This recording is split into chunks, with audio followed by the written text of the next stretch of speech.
봄이 되면 항상 깜짝 놀라는 게 언제 그랬느냐는 그의 황량한 별따르기였던 곳에서 풀이 솟아오기 시작합니다. 그래서 파릇파릇해지는 것을 보면 이제 봄이 왔구나 그런 것을 또 느끼게 되는데요.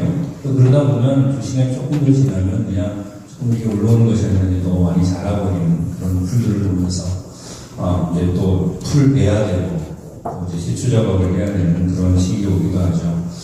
요즘은 이제 그 성능이 좋은 예초기도 있고요. 예전에는 낫으로 베기도 하였고, 우리 제초제를 뿌리기도 하지만, 제초 작업할 때 가장 확실한 방법은 삭초 제거이라고 해서 뿌리채 뽑아버리는 것이 가장 확실한 방법입니다. 뿌리채 뽑지 않으면 거기 그냥 잘리기만 한 데서는 또 다시 자라기 마련. 물론 뿌리채 뽑아도 거기서 또 자라기도 하고 이제 그러더라고요. 생명이 참 질긴 것 같은데, 중요한 것은 무엇이냐면 그래도 뿌리채 뽑는 것이 가장 확실하다라는 것이죠. 시간이 걸린다 할지라도 요즘은 이제 이렇게 밭에다가 검은 비늘을 씌워가지고 풀이 자라지 못하도록 하지만 제가 어렸을 때 기억나는 것은 일일이 김매기를 다 이렇게 하시더라고요.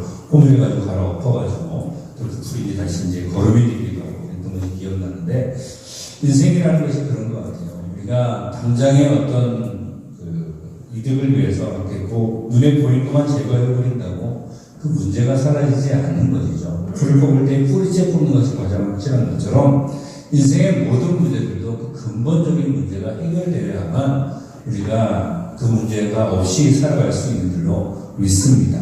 근본적인 문제는 죄의 문제고 그 문제를 해결하실 수 있는 건 오직 예수 그리스도의 보혈과 그 몸밖에 없는 줄로 믿으시기를 바랍니다. 우리가 인생을 살아가면서 여러 가지 위기들을 만나기 마련이고 또 여러 가지 문제들이 우리 삶 속에 닥칠 수밖에 없는 그런 상황입니다. 그런 삶 속에서 우리가 그런 위기들을 어떻게 극복해 나가야 할 것인가라는 것을 오늘 본문의 야곱의 이야기를 가지고 교훈을 받고자 하는데요. 오늘 본문의 배경은 그렇습니다. 야곱이 삼촌 라반의 집에 있다가 이제 야반 도주를 해서 형 에서를 만나는 그런 어려움이 있었는데도 불구하고 하나님의 은혜로서 에서 자신의 형에게도 피해를 당하지 않고 평안하게 형을 만나게 됩니다. 물론 그 직시로 헤어지게 되지만 그때 어쩐 일인지 야곱은 자기가 가야 할 장소까지 가지 않고 세겜이라는 그 화려한 도시 근처에서 또 살게 됩니다. 이때 어떤 일이 생기냐면 야곱의 딸 중에서 디나라는 아마 레위와 시므온의 동생이었던 것 같아요. 세겜의 아들들을 보러 갔다가 거기에 가서 강간을 당하게 되는 일이 생기죠. 불행이 시작이 되게 됩니다. 그거에 대한 복수를 위해서 레위하고 시므온하고 레위가 어떤 계략을 펼쳐서 세겜 족속에게 세겜은 이제 디나하고 결혼하고 싶은 거예요. 근데 결혼을 하려면 우리가 할례를 받았으니까 너희들도 할례를 받아야 된다. 다 받아야 된다. 이렇게 얘기를 하고 할례를 시행하는 그 틈을 타서 레위와 시므온이 세겜의 잔혹한 그런 살인극을 펼치게 됩니다. 아주 냉혹하게 보죠. 그리고 자산을 약탈해 가요. 근데 세겜이라는 족속들이 이렇게 약하지가 않거든요. 그리고 세겜뿐만 아니라 야곱은 이렇게 그냥 유목민족에 불과했다는 것 중에 많은 부족들이 살고 있었기 때문에 야곱의 아들들을 시므온과 레위가 한 그런 일들로 인해서 그 당시 그 땅에 살던 그 부족들이 야곱의 가족들을 이렇게 위험하게 여기고 그들을 치려고 하는 그런 위협을 받을 수밖에 없는 상황이에요. 그러니까 일가가 몰살당할 그런 엄청난 위기, 사실은 성경의 모든 이야기들이 어긋날 수도 있는 그런 엄청난 위기를 당하게 된다는 거예요. 일가 전체가 전멸할 위기 속에서 야곱이 과연 이 위기들을 어떻게 극복해 나갔을까? 그래서 오늘 말씀의 제목을 위기의 극복이라고 적어봤는데요. 위기의 극복을 위해서 첫 번째로 야곱은 베델로 올라갔습니다. 오늘 보면 1절에 보면 하나님이 야곱에게 이르시되 일어나 베델로 올라가라 이렇게 명령을 하시고 6절에는 야곱과 그와 함께한 모든 사람이 가나안 땅 무스 곧 베델에 이르렀다라고 기록하고 있는 것을 볼 수가 있죠. 이 이야기는 무엇이냐면 야곱이 위기를 당했을 때 하나님의 지시가 떨어졌고 하나님의 그 명령에 순종하였다라는 것입니다. 사랑하는 성도 여러분, 우리가 우리의 삶의 위기를 극복하기 위해서는 하나님의 말씀에 반드시 순종해야 되는 줄로 믿으시기를 바랍니다. 야곱은 가나안 귀환 후에 당연히 그가 하나님을 만났던 베델로 올라가서 하나님께 예배하는 것이 당연한 일이었습니다. 그런데 한 번은 위기가 지나갔거든요. 자기가 자기를 죽이려고 하던 형 에서를 만나면 어떻게 될까 그게 두려워서 야곱강 나라에서 그렇게 하나님 앞에 간절히 기도했던 그 일들을 잊어버리고 형과의 평안한 일들이 지나고 나니까 아무것도 안 하고 그냥 평안하게 세계 근처에서 지내고 있다가 그런 엄청난 일들을 당하고 말았다는 것이죠. 이때 하나님께서 야곱에게 지시했던 것이 뭐냐면 바로 베델로 올라가라라고 하는 거였는데 그것이 무엇이냐면 하나님께서 그에게 처음 나타나셔서 하나님께서 그와 함께 하셨다는 그 첫사랑을 상기시켜 주기 위해서 하나님께서 그렇게 했다라는 거예요. 야곱은 지난 3월 동안 20여 년을 넘게 자기의 뜻과 자기의 온갖 이렇게 머리 돌리고 방법을 가지고 자기가 자수성가했다고 생각을 했거든요. 생각해보면 이게 아니에요. 완전히 하나님의 인도하시는데 그것을 잊어버린 야곱에게 그때의 신앙을 회복하라고 주님께서 명령하셨다라는 거죠. 우리는 주님을 만난 그 자리로 첫사랑의 그 자리로 되돌아가야 될 줄로 믿으시기를 바랍니다. 하나님께서 야곱에 바랐던 건 바른 게 아니에요. 내가 너와 어떻게 함께 했는지를 네가 처음 들었던 그 자리로 가서 하나님의 그 약속을 다시 한번 기억하라라는 것을 위해서 말씀하고 있다라는 겁니다. 그리고 야곱은 그 말씀에 순종함으로써 세겜에서의 위기 극복이 시작되었던 것을 볼 수가 있습니다. 사무엘상 15장 22절에 보면 순종이 제사보다 낫다라는 말씀이 기록되어 있죠. 사울 임금이 주님의 말씀을 어기고 자기 마음대로 제사 지냈던 그 모습을 보고 하나님께서 사울 왕을 버리게 되는데 왜냐하면 그 하나님 앞에 드렸던 그 제사보다 중요한 것이 하나님의 말씀을 듣고 순종하는 것이다 라고 사무엘은 사울에게 이루고 있는 것입니다. 우리의 위기 극복을 위해서는 반드시 우리는 하나님의 말씀을 듣고 그 말씀에 순종하기를 주님의 이름으로 축원합니다. 순종은 우리에게 좋은 결과를 주신 줄로 믿습니다. 때로는 하나님의 명령이 너무나 어이없고 사실 그렇잖아요. 지금 이 세계에서도 니들이 어떻게 전쟁 준비를 해서 어떻게 강하게 돼가지고 어떻게 싸워 이길 준비를 해라 이렇게 해야 될 것 같은데 하나님의 명령은 단순합니다. 그런 거 생각하지 말고 베델로 올라가라는 거예요. 이게 납득하기 쉬운 겁니까? 아니지 않아요. 레위하고 시몬이 그런 일들을 벌였으니까 시몬하고 레위하고 니들이 알아서 해결해 라고 한다든가 그런 인간적인 방법들이 얼마든지 있었음에도 불구하고 하나님은 정말 황당하고도 엉뚱한 방법을 제시한다는 거예요. 그러나 그 명령에 순종하였을 때 오늘 본문에 보면 거기서 야곱을 쫓아가는 사람들이 없었다라고 성경은 기록을 하고 있습니다. 아무리 황당해 보이는 방법이라 할지라도 하나님의 말씀을 그렇게 지시하고 명령하고 있으면 그것을 순종해야 되는 걸로 믿으시기를 바랍니다. 사실 현대를 살아갈 때에 하나님의 말씀의 기록의 명령이 우리의 실제 생활과 환경과 맞지 않다고 생각되는 게 참 너무나 많아요. 그럼에도 불구하고 하나님의 말씀이 시대를 초월한 진리의 말씀들로 믿으시기를 바랍니다. 그래서 그렇게 순종을 해야 돼요. 중국의 전설적인 임금 순이라는 임금이 있었죠. 하루는 자신의 다른 신하들을 모아놓고 신하들에게 이렇게 명령을 합니다. 뭐라고 명령하냐면 이제 내가 너에게 망태기 하나씩을 줄 테니까 우물에 가서 물을 하나 가득 담아가지고 오너라 그랬어요. 망태기에 물이 담깁니까? 담기지 않습니다. 망태기에 물 담아도 그냥 다 흘러내리는 거예요. 그죠? 근데 그렇게 하라고 그러는 거예요. 그러니까 어이없는 명령이잖아요. 그러니까 이해가 안 되는 신하들은 그거에 대해서 감론을박을 하는 거예요. 도대체 임금이 왜 이것을 명령했을까? 어떻게 하는 것이 옳을까? 하면서 그냥 그래 가서 할 것도 없고 그냥 알아서 너희들이 임금의 명령을 알아서 해결하도록 해.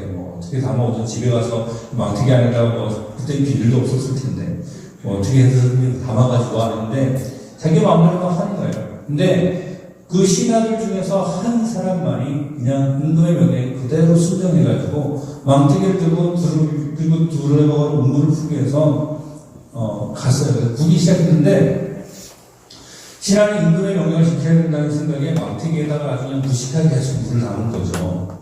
그런데 하루 종일 퍼올려가지고 물이 담으니까 담기지 않고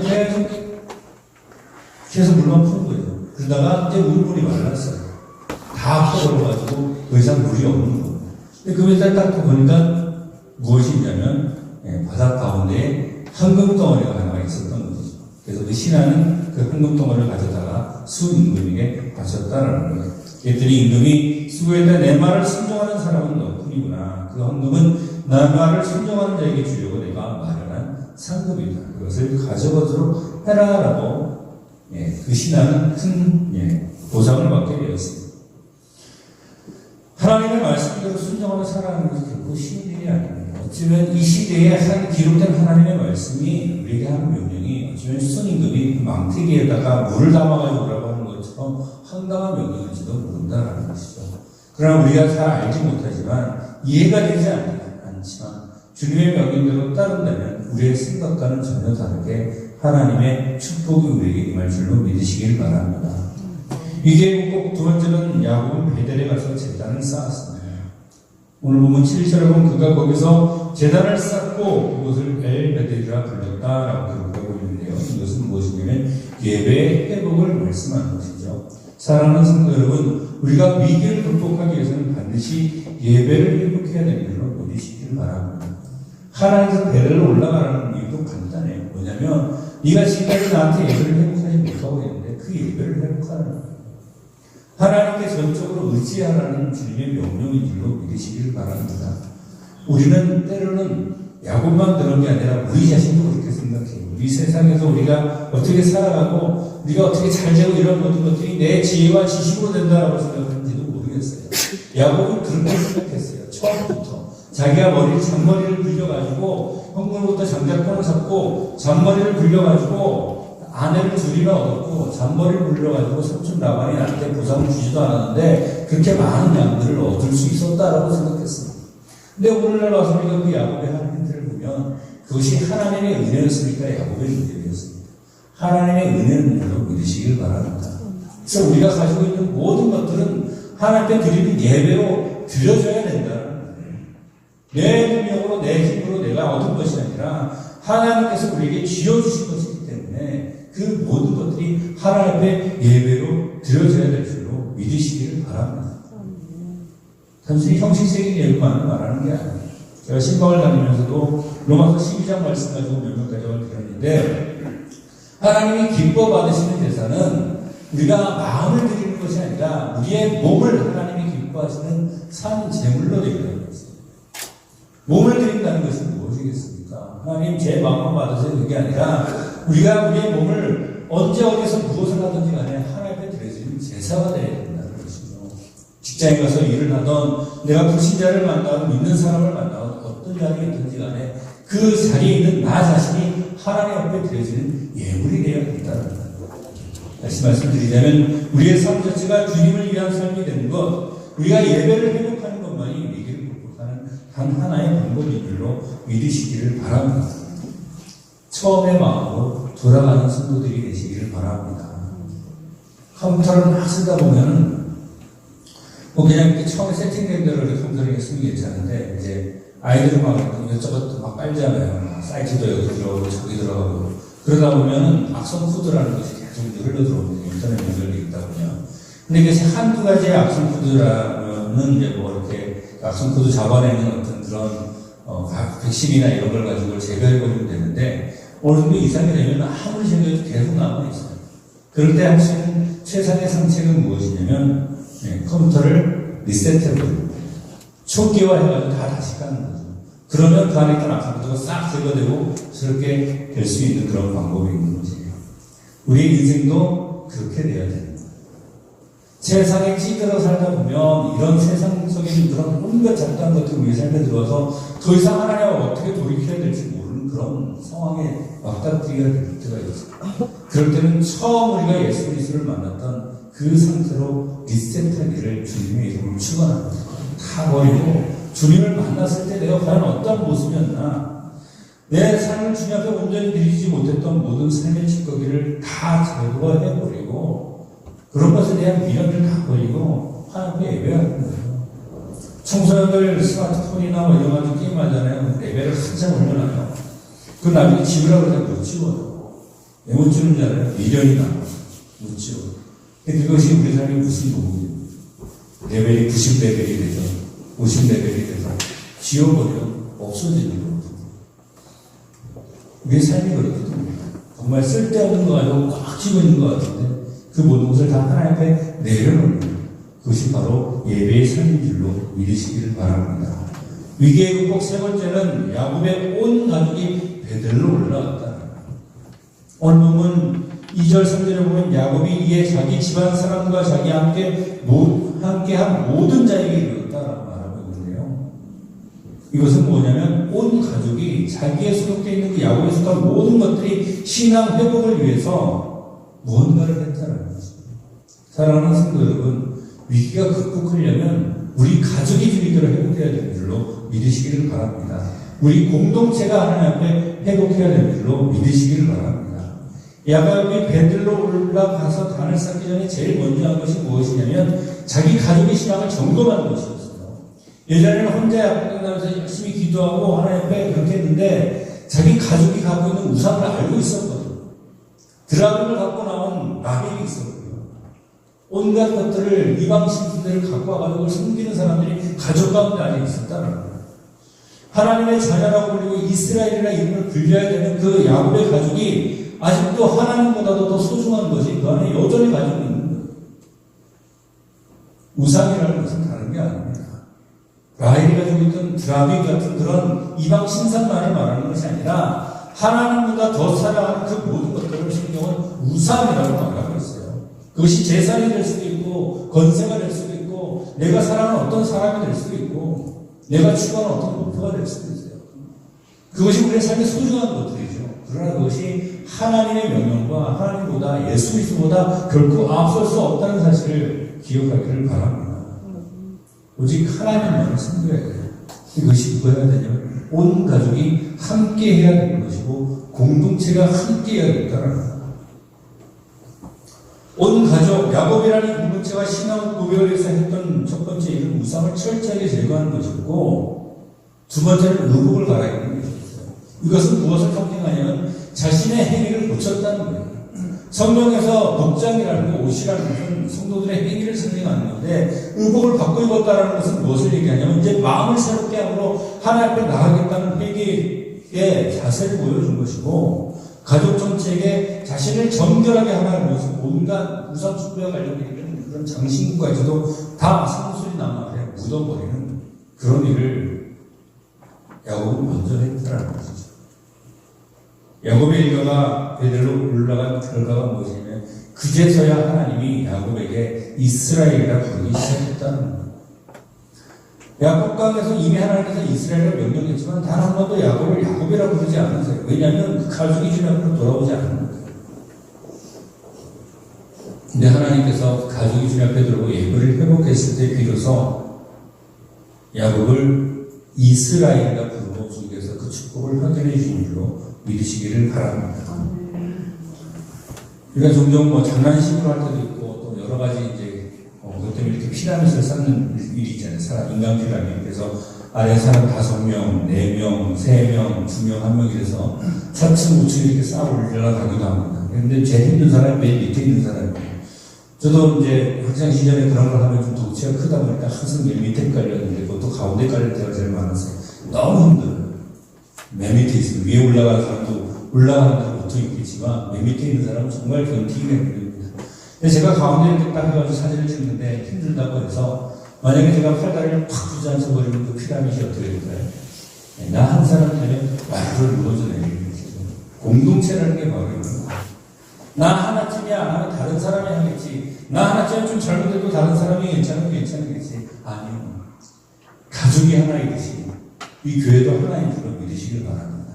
나 하나쯤이야가 아니라 내가 무너지면 이 교회가 무너질 수가 있어요. 내가 무너지면 이 공동체가 무너질 수 있다는 거예요. 우리 한 사람 한 사람 모두가 하나님 앞에 소중한 존재인 줄로 믿으시길 바랍니다. 그리고 우리 한 사람 한 사람 모두가 이 강한 초대교회를 세워가는 중요한 기둥임을 결코 잊지 아니하시기를 주님의 이름으로 축원합니다. 단 한 명도 하는 것은 헛수로 보지 않으세요. 우리 모두가 하나님과 소중한 존재라는 것이죠. 그럼 내가 굳게 세워져야지 교회가 세워지고 내가 굳게 세워져야지 우리 가족이 굳게 세워지고 저는 목사로서 할 수 있는 것이 모든 성도들이 주님 앞에 이렇게 세워질 수 있도록 최선을 다하고 말씀을 증거하고 또 돌아보고 하는 것밖에 없겠죠. 그러나 이 모든 교회는 목사 한 사람이 혹은 장로 명이 세워가는 것이 아니라 우리 성도들이 함께 세워가는 공동체임을 결코 잊지 않는 성도들이 되시기를 주님의 이름으로 축원합니다. 그것만이 우리가 개인적인 위기건 교회적인 위기건 나라 민족의 위기건 그 극복할 수 있는 단 한 가지의 방법이다라는 것입니다. 야곱은 이렇게 그 위기를 극복해 나갔습니다. 사랑하는 성도 여러분, 우리도 야곱처럼 하나님의 말씀에 순종하며 우리의 삶 속의 모든 일을 주님 앞에 회복할 뿐만 아니라 우리 온 가족과 또 이 강화초대교회라는 그 폭넓은 우리 가족, 또 더 넓게는 이 나라와 이 민족의 모든 교회들이 주님 앞에 신앙을 회복함으로 인해서 이 나라 민족이 참 어려워요. 근데 그 어려운 가운데 회복할 수 있는 방법은 나 한 명이 든든하게 세워짐으로 인해서 이 공동체에 같이 세워지는 것인 줄로 믿습니다.